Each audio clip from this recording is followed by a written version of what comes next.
Assistant engineer 267 vacancy की तैयारी हो चुकी है। UP triple SC assistant engineer की तैयारी हो चुकी है, प्रक्रिया जारी हो चुका है। पूरा डिटेल समझते हैं। आप लोगों का स्वागत है टेक्निकल एग्ज़ाम यूट्यूब चैनल में। कैसे हो सभी लोग? और बहुत दिन बाद वीडियो आ रहा है।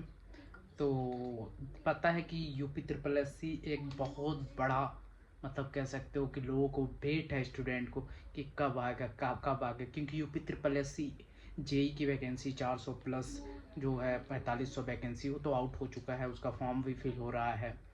तो आप लोग फॉर्म फिल किए हो तो अच्छी बात है।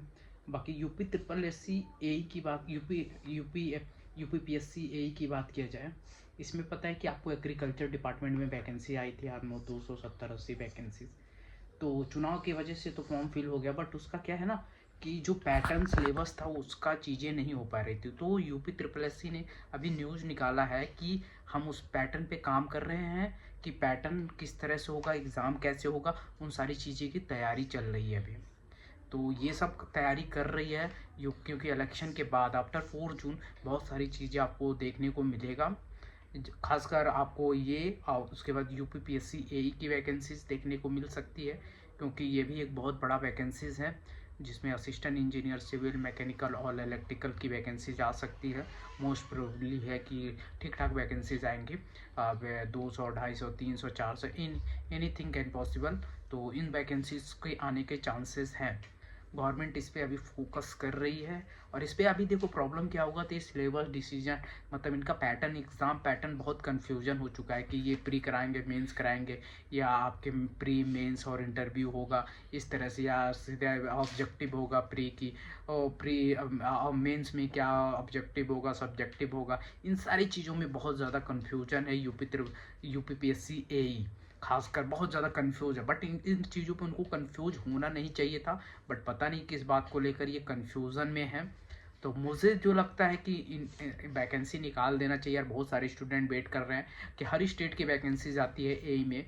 बाकी यूपी, बिहार और राजस्थान में यही तो 3 स्टेट ऐसे हैं ना कि वैकेंसीज ही नहीं आती असिस्टेंट इंजीनियर का। बिहार में तो आ भी जाती है, यूपी में तो इतनी कम आती है, राजस्थान में इतनी कम आती है, सोच नहीं सकते हो। हर लोग जेई पे ही फोकस करते हैं, ए पे कम फोकस करते हैं, क्योंकि जेई जो बनता है प्रमोशन मिल जाता है और डायरेक्टली ए पे अच्छी सैलरी भी होती है और चीज़ें अच्छी होती हैं। तो उनको एक्सपीरियंस के साथ, अगर आप जेई बनते हो तो 3-4 साल जॉब करोगे, 4-5 साल जॉब करने के बाद एक्सपीरियंस लेते हो, जब ए बनोगे तो एक्सपीरियंस प्लस आप उसी पे सैलरी पे जाते हो जो डायरेक्टली एक ए वाला जाता है। तो फ़ायदा ये हो जाता है। इसलिए ए की देखोगे वैकेंसीज खासकर स्टेट में बहुत कम आती है कभी कभी, कभी नहीं आती, निकालना नहीं चाहते हैं ए की वैकेंसी। बस आपको जब प्रेशर पड़ता है, लोगों का प्रेशर पड़ता है, तब वैकेंसी निकल के आती है। यही रीज़न है कि जो असिस्टेंट इंजीनियर की वैकेंसी किसी भी स्टेट में आती है, इसे जेई वाला प्रमोशन हो जाता है और उसके काम का एक्सपीरियंस के साथ उसी सैलरी पे जाता है। बट जो एई बनता है डायरेक्टली यही बनता है, सैलरी भी अच्छी खासी मिलती है। और तो भाई कोई जॉब का एक्सपीरियंस तो होता नहीं है ना, तैयारी करता है यही बन जाता है, तो उसको सिखाना पड़ता है, ज़्यादा टाइम देना पड़ता है। इन सारी चीज़ों की वजह से स्टेट जो होती है ना बहुत चालाकी करती है। बट ऐसा चालाकी अब नहीं चलेगा, लोगों का, स्टूडेंट का प्रेशर चल रहा है। वीडियो अच्छी लगी तो लाइक करना, शेयर करना, सब्सक्राइब करना। मिलते हैं नेक्स्ट वीडियो में, तो बाय बाय, टेक केयर।